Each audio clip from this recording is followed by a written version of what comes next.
Brought you by Meghdoot Madhushunya. थक गए? हाँ, मुझे डायबिटीज है। ये लो मेघदूत मधुशून्य, एनर्जेटिक रखता है। अरे वाह। मेघदूत मधुशून्य खाओ, फिट एंड फाइन हेल्थ बनाओ। कार्रवाई अभी सुस्त जरूर है लेकिन खत्म नहीं हुई।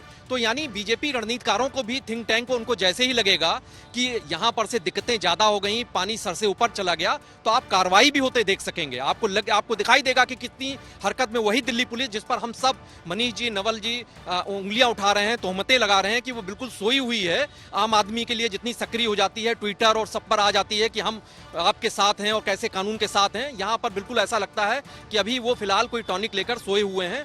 अब वो जगेंगे और अगर ऊपर से इशारा होगा तो जाहिर सी बात है वो सक्रिय होंगे। तो ब्रिजभूषण सिंह ठीक है, कई बार के सांसद हैं, लेकिन सांसद से ज्यादा हैसियत नहीं रखते हैं, लेकिन फिर भी उनको बचाने की कोशिश हो रही। तो मुझको लगता है कि इसमें एक लंबी पॉलिटिक्स है। केवल अपनी सीट कैसरगंज, गोंडा, बहराइच, बस्ती, अयोध्या या श्रावस्ती, इतने आसपास के जो जिले हैं, इन सारी सीटों पे प्रभाव रखते हैं। उन सारी विधानसभाओं में उनका प्रभाव है। एक एक विधानसभा में उनके अच्छे वोटर हैं। साथ में जो इनका भाजपा जो इस मामले में खास तौर से ब्रिजभूषण सिंह को बचा रही है, उसका साफ साफ उदाहरण ये है कि इनका मुस्लिम और यादव का जो समीकरण है उसको कैसे अपने फेवर में किया जाए, ये हुनर इनको ब्रिजभूषण शरण सिंह को आता है। भाजपा नहीं चाहती कि इससे हम एक बड़ा नेता या अपना एक बड़ा वोट बैंक खो दें, इसलिए पूरी भाजपा आज उसके साथ खड़ी हुई है। बीजेपी ने ऐसा माहौल क्रिएट किया है कि ठाकरों की पार्टी का मैसेज दिया है, और उस मैसेज में एक बड़ा छत्र, एक बड़ा छतरी अगर छिटकता है और सपा के पाले में जाता है, तो जाहिर सी बात है जितने नेता यहाँ पे जो आए थे, छतरी नेता लिए गए हैं समाजवादी पार्टी से, वो मूलतः बीजेपी जो गए हैं वो मूलतः तो सपा ही है ना। तो इस वोट बैंक को बीजेपी किसी भी स्थिति में खोना नहीं चाहती। बीजेपी सांसद ब्रजभूषण शरण सिंह पर खिलाड़ियों के द्वारा यौन शोषण के आरोप का मुद्दा अब उत्तर प्रदेश से बढ़कर तमाम अन्य राज्यों में फैल चुका है। देश की सियासत में जहां जातिगत समीकरण बहुत अहम हो जाते हैं, उस सियासत के लिए ब्रजभूषण शरण सिंह का मुद्दा अब बीजेपी के लिए जातिगत गुणागणित को बिगाड़ भी सकता है। आखिर क्यों ब्रजभूषण शरण सिंह का मुद्दा बीजेपी के लिए अब गले की फांस बनता जा रहा है और विपक्षी दलों के लिए एकजुट होने का मुद्दा? क्या होगा ब्रजभूषण शरण सिंह के इस मुद्दे का सियासी असर? हमारे साथ बात करने के लिए उत्तर प्रदेश की सियासत की नब्ज को समझने वाले तमाम पत्रकार तो हैं ही, साथ ही कानून के जानकार हाईकोर्ट के अधिवक्ता प्रिंस लेनिन भी हैं। तो हम शुरुआत ज्ञानेंद्र जी से करेंगे। ज्ञानेंद्र जी, आपसे सवाल कि आखिर ब्रजभूषण शरण सिंह के मुद्दे को किस तरीके से देखते हैं? ब्रजभूषण शरण सिंह शुरू से कह रहे हैं कि मैं हर जांच के लिए तैयार हूं, लेकिन राजनीति है जो थमने का नाम नहीं ले रही। देखिए, इस देश में ये विडंबना है कि जब आम आदमी पर कोई गंभीर आरोप लगते हैं तो सारी कानून की प्रक्रिया की रफ्तार आप देखिए बिल्कुल रॉकेट की तरह हो जाती है। पॉक्सो एक्ट में किसी साधारण व्यक्ति पर मुकदमा दर्ज हो तो तुरंत गिरफ्तारी सबसे पहले होती है, उसके बाद उसकी बाकी तहकीकात होती है, पड़ताल होती रहती है। लेकिन जब मामला हाई प्रोफाइल होता है तब कानून की रफ्तार भी सुस्त हो जाती है और तमाम सवाल और इतने संशय पैदा होते हैं कि जहां पर वो सब कुछ उलझ के रह जाता है कि हकीकत क्या है। और ब्रजभूषण शरण सिंह के केस में बिल्कुल ऐसा ही है, क्योंकि ब्रजभूषण शरण सिंह एक कद्दावर नेता हैं, 6 बार के सांसद हैं, बीजेपी में उनके लिए सियासी अहमियत भी बहुत ज्यादा है, उनका एक बड़ा एक असर भी है अपने इलाके में, ना सिर्फ अपने गोंडा के जहां से वो मूल वहां से निवासी हैं, बल्कि आसपास के तमाम जिलों में उनका असर है। तो ऐसे में जातिगत समीकरण भी मौजूद हैं। दूसरी तरफ जो जिन्होंने आरोप लगाए वो भी देश के जाने मानी हस्तियां हैं, जाने माने खिलाड़ी हैं। तो ऐसे में जब ये मामला इस तरीके से आता है जहां पर दोनों ही पक्ष रसूखदार हों, दोनों ही पक्ष जानी मानी हस्तियां हों, वहां पर कानून जो होता है वो ऐसा लगता है कि वो आम आदमी के मामले में अलग हो जाता है और इन मामलों में अलग हो जाता है। यहां पर भी ऐसा होता दिखाई दे रहा है, जहां पर कानून अभी सिर्फ प्रक्रिया चल रही है, जांच की बात हो रही है। शायद अभी तक ब्रजभूषण शरण सिंह से दिल्ली पुलिस ने मुकदमा दर्ज करने के बाद अभी पूछताछ की भी जहमत नहीं की, यानी वो कुछ सबूत जुटा रहे हैं। बिल्कुल सीधी सी बात है कि जब हाई प्रोफाइल मामला होता है तो ऊपर से इंतजार होता है, पुलिस महकमे का भी उसको इंतजार रहता है कि ऊपर से क्या इशारा आ रहा है, क्या आदेश आ रहा है। और ऐसा लगता है कि अभी कोई ऐसा आदेश नहीं आया जो ऊपर से आएगा और दिल्ली पुलिस उसके बाद हरकत में आएगी। तो फिलहाल दिल्ली पुलिस खामोश है और सियासत की रफ्तार इस वक्त तेज है, कानून की रफ्तार सुस्त है। जी, हमारे साथ मनीष मिश्रा जी भी हैं। मनीष मिश्रा उत्तर प्रदेश की सियासत को समझते ही हैं, लेकिन अपराध के भी बहुत बेहतरीन क्राइम रिपोर्टर अगर कहा जाए तो रहे हैं। तो मनीष जी, हम क्राइम के लिहाज से भी देखें तो एक जब घटनाएं तमाम होती हैं, रेप की पॉक्सो एक्ट में भी मुकदमे होते हैं, तो क्या वास्तव में एक आम आदमी के केस में और इस केस में इसी तरीके से पुलिस इन्वेस्टिगेट करती है? देखिए, जैसा अभी ज्ञानंद जी ने बताया कि आम आदमी में अगर ये आम आदमी के ऊपर पास्को या छोटी सी अपराध के कोई मुकदमा दर्ज होता है तो पुलिस तुरंत हरकत में आती है। सुबह मुकदमा होगा, शाम को दबिश पड़ेगी और उसको अरेस्ट करके अगले दिन जेल भेज दिया जाएगा। चूंकि बृजभूषण शरण सिंह भाजपा के सांसद हैं, पार्टी उनके साथ खड़ी है, इसलिए उनके मामले में दिल्ली पुलिस फूक फूक के कदम रख रही है। उनका बयान अभी एक बार दर्ज हुआ है और इतने गंभीर आरोप होने के बावजूद पुलिस ने अब तक अरेस्टिंग की कोई प्रोसेस शुरू नहीं किया है। एक तरफ वो खिलाड़ी हैं जिन्होंने देश का मान पूरी दुनिया में बढ़ाया है, वो गोल्ड मेडल लेकर के आए हैं। एक दो नहीं, चार चार छः पहलवान ऐसे हैं जिन्होंने देश का सम्मान बढ़ाया है। आप उनकी बात नहीं सुन रहे हो। उसके ऊपर जो आरोप लगे सांसद के ऊपर, उसके लिए उन्होंने एक कमेटी गठित की, कहा कि ये 4 हफ्ते में रिपोर्ट देगी। आज 4 हफ्ते से 4 महीने हो गए, जनवरी से केस चल रहा है, 4 महीने से ज़्यादा का समय हो गया है, लेकिन अब तक एक बार भी उससे मतलब ये शिकंजा कसता हुआ अब तक नहीं दिख रहा है बृजभूषण शरण सिंह पे। तो बीजेपी तो स्वच्छता, शुचिता, चरित्र इस सब की बात करती है, तो ये फिर सब जो शब्द हैं, जो शब्दावलियां हैं, ये सिर्फ रैलियों के लिए ही उपयोग में लाते हैं? क्योंकि अब बीजेपी तो इसी तरीके की बात करती है और विपक्षी दल इसी बात पे हमलावर है। देखिए, भाजपा या कोई भी राजनीतिक दल होता है वो अपना नफा नुकसान देखता है कि किसके साथ रहने से हमको कितना फायदा होगा। बृजभूषण शरण सिंह ऐसे राजनेता हैं जो राम जन्मभूमि आंदोलन से जन्मे थे। पहला चुनाव उन्होंने 91 में लड़ा था, पहली जीत दर्ज की। उसके बाद से लगातार 6 बार सांसद रहे, लगातार नहीं, बीच में एक बार उनकी पत्नी भी रही। इनके ऊपर एक टाडा का मुकदमा हुआ था, इन्होंने दाऊद के कुछ गैंग के मेंबर्स को, हॉस्पिटल वाले शूटर्स जी, उसको शरण देने के आरोप में इनके ऊपर टाडा का केस हुआ। ये तिहाड़ जेल में बंद थे, तब इनकी पत्नी ने चुनाव लड़ा था, केतकी सिंह ने, लेकिन उन्होंने उसमें भी जीत दर्ज की। आप इनका अगर पॉलिटिकल बैकग्राउंड देखो, पिताजी कांग्रेसी, चंद्रभान सिंह इनके पिताजी, वो कांग्रेसी, ये भाजपा से रहे। इनका बेटा प्रतीक अभी गोंडा से भाजपा से विधायक है। 2009 में ये पार्टी छोड़ करके, सारी राजनीति भूल करके वो सपा के पाले में खड़े हो जाते हैं जाके। 2009 का चुनाव वो सपा से लड़ते हैं, फिर सांसद बनते हैं। 2014 का चुनाव आते आते फिर वो वापस भाजपा में आ जाते हैं। तो सारे राजनीतिक दलों को ये फायदा दिखता है कि इस तरह के नेता हमारे लिए कितने फायदेमंद हैं। बृजभूषण शरण सिंह केवल अपनी सीट कैसरगंज, गोंडा, बहराइच, बस्ती, अयोध्या या श्रावस्ती, इतने आसपास के जो जिले हैं, इन सारी सीटों पे प्रभाव रखते हैं। उन सारी विधानसभाओं में उनका प्रभाव है। एक एक विधानसभा में उनके अच्छे वोटर हैं। साथ में जो इनका भाजपा जो इस मामले में खास तौर से बृजभूषण सिंह को बचा रही है, उसका साफ साफ उदाहरण ये है कि इनका मुस्लिम और यादव का जो समीकरण है उसको कैसे अपने फेवर में किया जाए, ये हुनर इनको बृजभूषण शरण सिंह को आता है। भाजपा नहीं चाहती कि इससे हम एक बड़ा नेता या अपना एक बड़ा वोट बैंक खो दें, इसलिए पूरी भाजपा आज उसके साथ खड़ी हुई है पीछे। हमारे साथ नवल कांत सिन्हा जी भी हैं। नवल जी, बृजभूषण शरण सिंह का मुद्दा बीजेपी के लिए गले की फांस बन गया है, क्योंकि एक तरफ उनके सामने 2024 की चुनौती है और दूसरी तरफ बृजभूषण शरण सिंह के एक तरीके से बागी तेवर, क्योंकि उन्होंने एक बार इसी मुद्दे के दौरान उन्होंने अखिलेश यादव की भी तारीफ की थी कि समाजवादी पार्टी तो पहलवानों की पार्टी है। देखिए, अमूमन पत्रकार जब कई लोग खड़े होते हैं तो सबकी अलग अलग विचार होते हैं, चेंज भी होते रहते हैं दूसरे के विचार। लेकिन आप देखिए ना कि जो ज्ञानेंद्र जी ने बोला उसी को मनीष जी ने आगे बढ़ाया, और उसी के आगे मैं जोड़ना चाहूँगा कि देखिए, कोई भी छोटी सी घटना हो जाए, एक छोटा सा वीडियो वायरल होता है कि एक बाइक से लड़का जा रहा है और किसी को टच करते हुए किसी लड़की को चला गया, छेड़खानी का मुद्दा, छेड़खानी का छोटा सा मुद्दा हो जाए और वो ट्वीट होते ही उसमें पुलिस एक्शन में आती है और ऐसे लोगों को गिरफ्तार करके तुरंत जेल में भेज देती है। ये केवल मैं छेड़खानी के मुद्दे पे बता रहा हूँ आपको। बाकायदा वीडियो बना करके ट्वीट करती है। और बना के ट्वीट करती है और बाकायदा उसके बारे में बहुत बुरी बुरी बातें लिखी जाती है कि ऐसे अपराधियों को बख्शा नहीं जाएगा, फलाना ढिकाना। लेकिन अब ये सवाल है कि ऐसा क्या है कि बृजभूषण शरण सिंह के संग ऐसा व्यवहार नहीं हो रहा है। देखिए, अगर राजनीतिक रूप से देखा जाए तो बृजभूषण सिंह ठीक है, कई बार के सांसद हैं, लेकिन सांसद से ज्यादा हैसियत नहीं रखते हैं।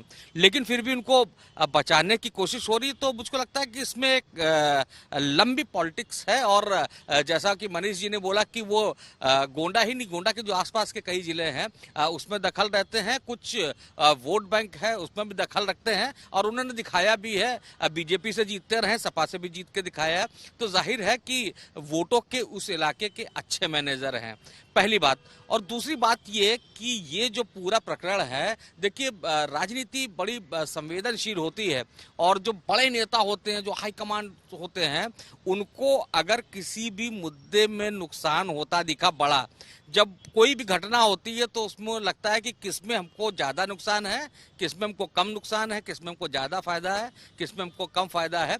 तो अब ये जो मुद्दा है 118वां दिन धरने का चल रहा है और ऐसे में अगर अभी तक बृजभूषण की गिरफ्तारी नहीं हुई है तो मुझको लग रहा है कि बीजेपी को इसमें फायदा नजर आ रहा है। और दूसरी बात ये है कि पहलवानों से एक गलती ये हुई है कि उनके व्यवहार से ये लगा कि ये जो पूरा प्रकरण है ये बीजेपी के जो विरोधी पार्टियां हैं, खासतौर से कांग्रेस की ओर शिफ्ट होता नजर आ रहा है। और जिस तरह से वो अपने जो मेडल्स थे उनको बहाने गए और जिस तरह से किसान नेता ने टिकट ने आके उनके मेडल लिए, तो जाहिर सी बात है कि ये पूरा मुद्दा अब राजनीतिक होता जा रहा है। तो आप ये तो भूल जाइए कि बेटी की बात है, इसकी बात है, उसकी बात है।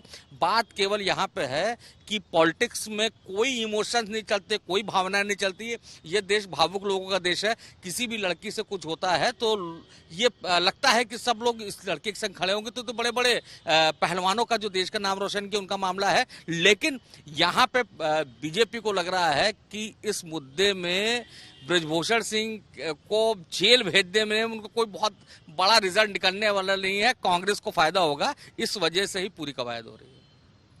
हमारे साथ प्रिंस लेनिन हैं। प्रिंस लेनिन कानून के जानकार हैं, लखनऊ हाई कोर्ट में प्रैक्टिस करते हैं। प्रिंस जी, ये बताइए कि अमूमन कानून क्या कहता है?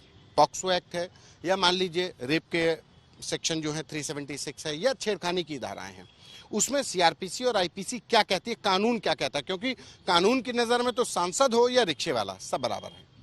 देखिए, कानून जो हाल फिलहाल की स्थिति है जहाँ पे बड़े पैमाने पे अपराध हो रहे हैं, तमाम लोग जेल में तुरंत पकड़ के डाल दिए जाते हैं, उनकी जो बेल्स की सुनवाई नहीं हो पाती, इसके मद्देनज़र कोर्ट ने सुप्रीम कोर्ट ने व्यवस्था स्थापित की कि जो 7 साल तक की सजा के अपराध हैं उनमें गिरफ्तारी सामान्य रूप से नहीं की जाएगी जब तक कि कोई कंपेलिंग सर्कमस्टांसेस नहीं है।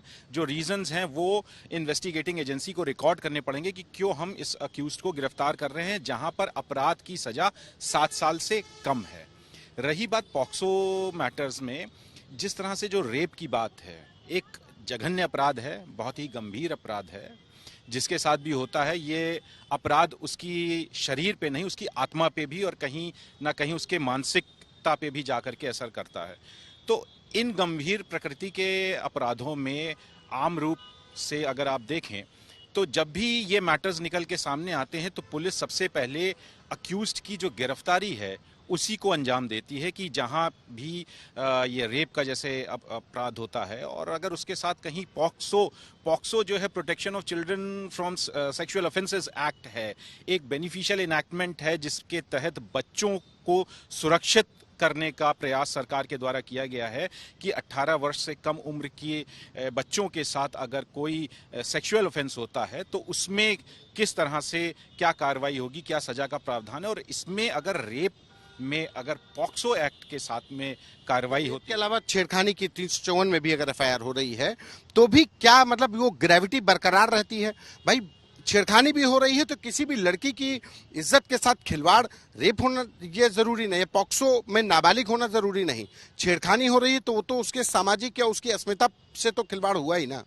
देखिए, अगर किसी महिला के साथ छेड़खानी हो रही है, उसके लिए सेक्शन 354 ABC में स्पेसिफिकेशंस है, प्रावधान है। लेकिन पॉक्सो एक्ट का इम्प्लीकेशन तब आएगा अगर वो महिला, वो लड़की 18 वर्ष से कम में है। तो अगर किसी बच्चे के साथ इस तरह की घटना, जो नाबालिग बच्चे हैं उनके साथ अगर सेक्सुअल ऑफेंस हो रहा है, तो वो पनिशेबल है पॉक्सो एक्ट के तहत। अदरवाइज वो IPC की धाराओं के तहत उसमें जो कार्रवाई की जाएगी। हम लौटेंगे ज्ञानेंद्र जी के पास। 2024 सामने है ज्ञानेंद्र जी, क्या 2024 के ऊपर इसका इम्पैक्ट पड़ेगा? क्योंकि ब्रजभूषण शरण सिंह उत्तर प्रदेश में जिस जगह से आते हैं और जिस जाति विशेष से आते हैं, उसका पॉलिटिकल माइलेज बीजेपी को अभी तक मिलता आया है। क्या इस मुद्दे पर बीजेपी को नुकसान होता दिख रहा है?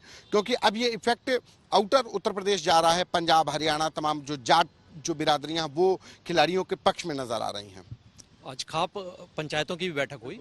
देखिए, ये इस मामले को ये बड़ा गुत्थी उलझ जाती है। जैसे बात जब हो रही थी, सबने एक बात से सब सहमत हैं कि आम आदमी के लिए और VIP के लिए कानून की धाराएं अलग होती हैं, कार्रवाइयों की रफ्तार अलग होती है। लेकिन इस मामले में भी कई सारी और भी पहलू जुड़ते हुए दिखाई दिए। जब पहलवान वहां पर धरने पर बैठे हुए थे, तो इस देश में एक आंदोलन जीवियों की भी एक बड़ी जमात पैदा हो गई है। वो तमाम उसमें टुकड़े टुकड़े गैंग भी होते हैं। जब वो शामिल हो जाते हैं, विंग के लिए ये बताना बड़ा आसान होता है, एक सहानुभूति लेना भी आसान होता है, उस आंदोलन पर सवाल खड़े करना भी आसान होता है, और बल्कि आम जनता में भी आंदोलन को लेकर कहीं ना कहीं कोई शको सुबह पैदा हो जाती कि ये लोग क्यों शामिल हो गए हैं। तो यहाँ पर ये पहलवानों की भी शायद उन्होंने कुछ उतावलापन भी रहा होगा कि इन लोगों को शामिल करना, ऐसे तत्वों को लाना जिनसे इनके सवाल आम लोगों के जहन में भी आया कि भाई ये शायद सही मुद्दे को लेकर अब नहीं भिड़ रहे हैं। लेकिन इसका दूसरा पहलू तो बिल्कुल निश्चित तौर से सियासी तौर से एक बड़ा वोलेटाइल है, क्योंकि अब ना सिर्फ ये मामला उत्तर प्रदेश हरियाणा के बीच में हो गया है, अब ये मामला जातिगत भी हो गया है। एक तरफ अगर ब्रजभूषण शरण सिंह की बात की जाए तो जो राजपूत समाज है, क्षत्रिय समाज है, उसकी बड़ी भावनाएं जुड़ी हैं। जाट समाज जब खाप पंचायतें बैठ रही हैं, जाट समाज जितना बयानबाजी शुरू होगी, राकेश टिकैत जहां पर बयानबाजी कर रहे हैं, तो जाहिर सी बात है उसकी भी क्रिया की प्रतिक्रिया होगी। वहां पर दूसरी तरफ राजपूत समाज है, करणी सेना है, उसके भी बयान आ चुके हैं। तो ऐसे में जब ये जातिगत बटेगा, राज्यवार बटेगा किसी मुद्दे को लेकर और खींचतान दिखाई देगी, तो जाहिर सी बात है किसी भी राजनीतिक दल के लिए चिंता की बात होगी। और बीजेपी के रणनीतिकार भी इससे वाकिफ होंगे कि यहाँ कहां पर इनसे नुकसान हो सकता है और कहां पर इस मामले में अब कार्रवाई की भी जरूरत है। क्योंकि अभी ये तय नहीं है कि कार्रवाई अभी सुस्त जरूर है लेकिन खत्म नहीं हुई। तो यानी बीजेपी रणनीतिकारों को भी, थिंक टैंक को, उनको जैसे ही लगेगा कि यहां पर से दिक्कतें ज्यादा हो गई, पानी सर से ऊपर चला गया, तो आप कार्रवाई भी होते देख सकेंगे। आपको दिखाई देगा कि कितनी हरकत में वही दिल्ली पुलिस, जिस पर हम सब, मनीष जी, नवल जी, उंगलियां उठा रहे हैं, तोहमतें लगा रहे हैं कि वो बिल्कुल सोई हुई है, आम आदमी के लिए जितनी सक्रिय हो जाती है, ट्विटर और सब पर आ जाती है कि हम आपके साथ हैं और कैसे कानून के साथ हैं। यहां पर बिल्कुल ऐसा लगता है कि अभी वो फिलहाल कोई टॉनिक लेकर सोए हुए हैं, अब वो जगेंगे और अगर ऊपर से इशारा होगा तो जाहिर सी बात है वो सक्रिय होंगे। लेकिन जब इसमें मामले में तमाम दूसरे पहलू जुड़ जाते हैं, आंदोलन जीवी जुड़ जाएंगे, यहां पर सियासी दल जुड़ जाएंगे। और नवल जी ने एक बात और कही जो बड़ी गौर करने वाली बात है कि कांग्रेस जब इस मामले में जुड़ती दिखाई दे रही है, तो ये मामला पहलवानों ब्रजभूषण के बजाय बीजेपी कांग्रेस की तरफ भी घूमता दिखाई देगा। और बीजेपी कभी नहीं चाहेगी कि कांग्रेस के दबाव में आकर वो कोई कार्रवाई करती दिख रही है। वो कार्रवाई भले करना चाहेंगे, लेकिन वो कार्रवाई कम से कम कांग्रेस अगर वो दबाव बनाएगी, सियासी उनके विरोधी दबाव बनाएंगे, ममता बनर्जी रैली निकालेंगी, तो उससे बीजेपी वाले उतनी जल्दी दबेंगे नहीं। उनके रणनीतिकारों को जब ये समझ में आ जाएगा, क्योंकि अभी 2024 में कई महीने बाकी हैं, और जब कहा जाता है कि सियासत में तो पलटने में एक दिन ही काफी होता है, कुछ घंटे काफी होते हैं, तो अभी कई सारी तरकश में सारे दलों के, पक्ष विपक्ष दोनों के पास तीर हैं। लेकिन इस मामले में कानून की रफ्तार, अभी जो सवाल उठ रहे हैं वो सवाल सिर्फ दिल्ली पुलिस की नाकामी पर, उनकी लापरवाही पर, उनके सुस्त रवैये पर उठ रहे हैं। लेकिन इसमें जो सियासत हो रही है उससे आम लोगों के लिए यह समझना बड़ा मुश्किल हो गया है कि इस मामले में सच किसके साथ है। क्योंकि ब्रजभूषण शरण सिंह फांसी की भी बात करते हैं, कहते हैं कि अगर दोषी, शरण सिंह तो कह रहे हैं हमारा नार्को करा दो, नार्को करा लो। ऐसे नार्को करा लेने की बातें तो कई सारे नेता कहते हैं, और हर नेता, बड़े नेता पर जब भी आरोप लगता है तो वो यही कहता है कि अगर ये सिद्ध हो गया तो हम राजनीति छोड़ देंगे और मैं फांसी पर मुझे चढ़ा दिया जाए। और इस देश में फांसी पर किसी को नहीं चढ़ाया जाता, और नार्को भी इतनी आसानी से ब्रजभूषण ने कह दिया और नहीं हो जाएगा, उसकी बड़ी विधिक प्रक्रिया है। लेकिन नार्को करा लेने से बात नहीं बनेगी। अभी इस मामले में तहकीकात होनी चाहिए, जो सामान्य, जैसे प्रिंस लेनिन ने बताया कि जो प्रक्रियाएं हैं उन प्रक्रियाओं का पालन होना चाहिए। अब वही बात है कि अब ब्रजभूषण शरण सिंह, जैसे मनीष जी ने बताया कि वहां अपने आसपास के जिले श्रावस्ती, बहराइच, बलरामपुर, गोंडा तो है ही, तो आसपास के अयोध्या तक पूरी उनके प्रभाव क्षेत्र में आ रहा है। एक बड़ी बेल्ट है, राजपूतों की बड़ी बेल्ट, मजबूत बेल्ट कही जाती है। तो ऐसे में उन पर हाथ लगाने के लिए बीजेपी के लिए भी बड़ी, उनके खिलाफ कार्रवाई के लिए दिक्कत है। और आप यहां देख लीजिए कि उत्तर प्रदेश में सबसे बड़ी विपक्षी खेमा है समाजवादी पार्टी का, उनकी तरफ से भी आपने देखा होगा कहीं कोई ऐसे बयान नहीं आए। उल्टे ब्रजभूषण शरण सिंह ने भी कसीदे पढ़ दिए। बल्कि पीछे के कुछ दिनों में ये चर्चाएं तेज थीं कि ब्रजभूषण शरण सिंह को लेकर ये समाजवादी पार्टी के साथ गलबहियां उनकी जो शुरू हुई थी उसको लेकर चर्चाएं चल रही थी। लेकिन इस बीच में ये आरोप लग गया। और ब्रजभूषण शरण सिंह के लिए बड़ी दिक्कत की बात इसलिए है कि अभी तक उनके ऊपर दबंगई के, उनके ऊपर एक बाहुबली होने का तो तमगा लगता था। वो खुद उन्होंने स्वीकार किया ऑन कैमरा कि उन्होंने एक हत्या भी की। लेकिन ये पहली बार है कि दुष्कर्म जैसा एक घिनौना अपराध एक आरोप लगा है।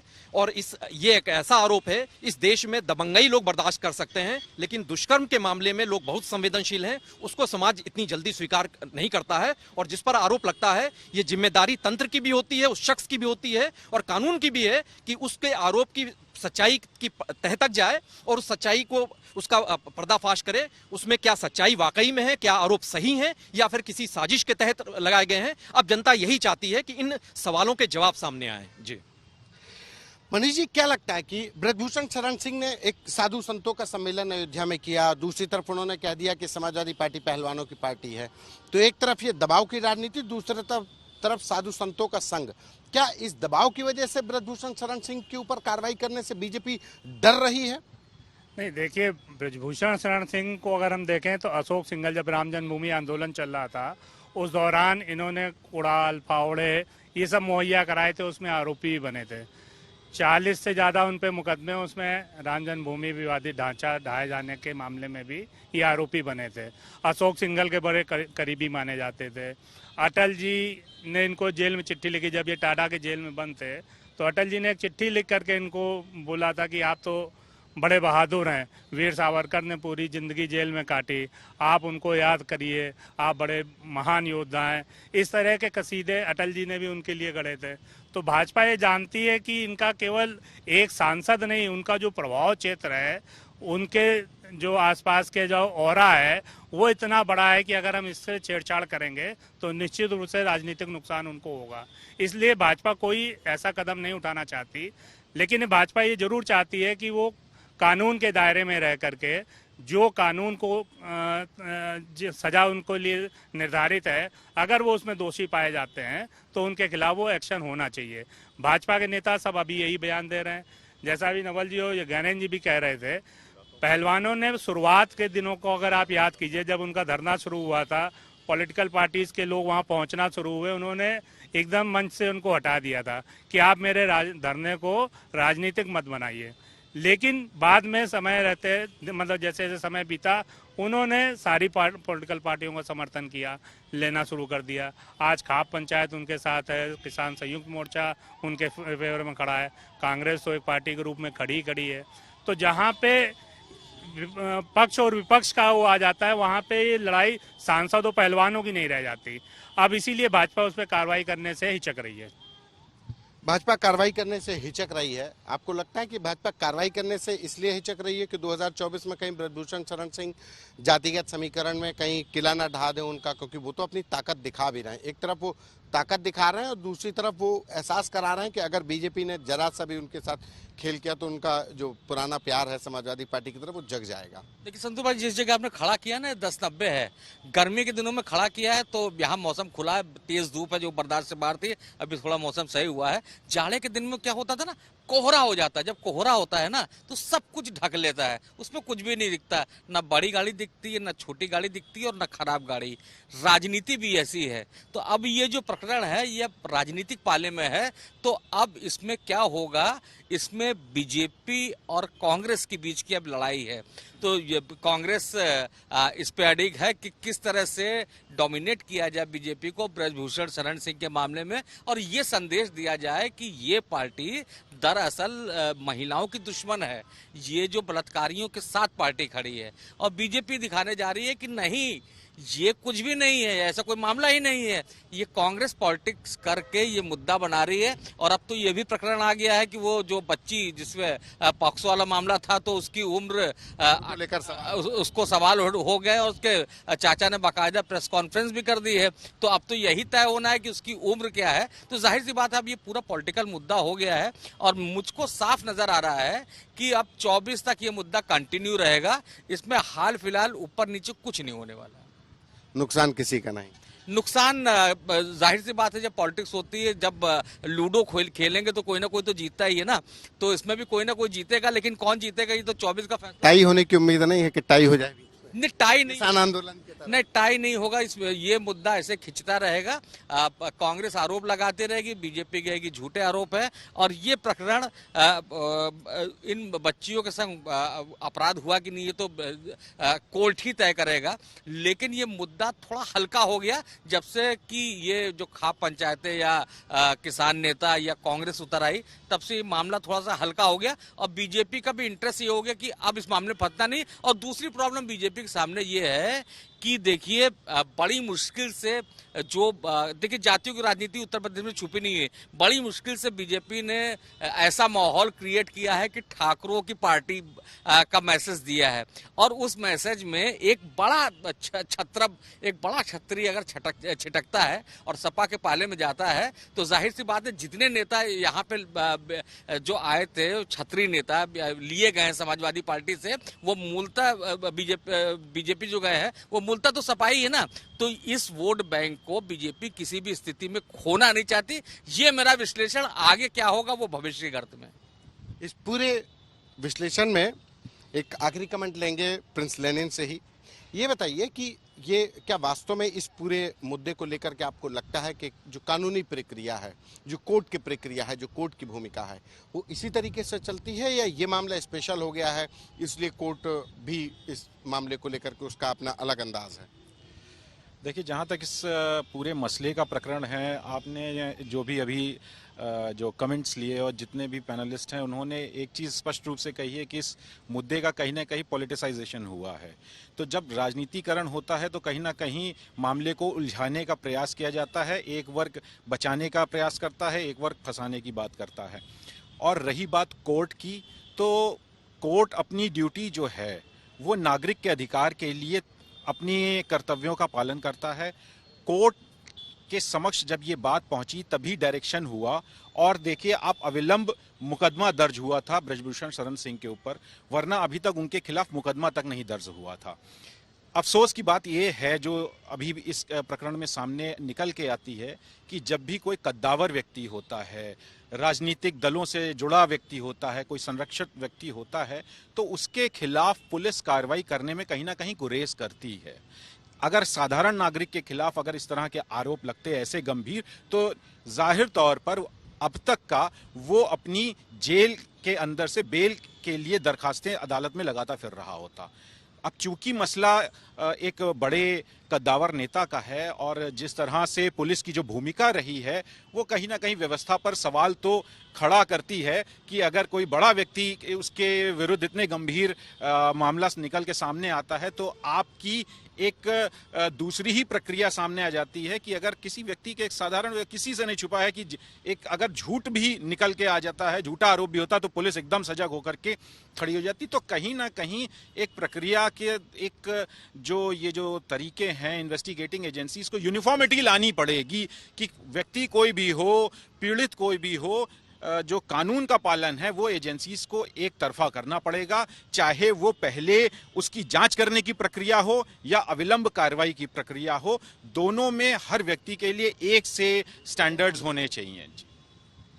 तो ये वो लोग जो उत्तर प्रदेश की सियासत को समझते हैं और उनका तो कहना है कि ब्रजभूषण शरण सिंह का राजनीतिक कद और पहलवानों के लगाए गए आरोपों का राजनीतिकरण, ये दो कारण ऐसे थे जिसकी वजह से बीजेपी अब इस मुद्दे पर ब्रजभूषण शरण सिंह के साथ खड़ी होती नजर आ रही है। ये वक्त तय करेगा कि 2024 के चुनाव में ब्रजभूषण शरण सिंह का मुद्दा बीजेपी के लिए नफे का सौदा होगा या फिर नुकसान कर जाएगा। कैमरा पर्सन नीरज के साथ संतोष कुमार, यूपी तक।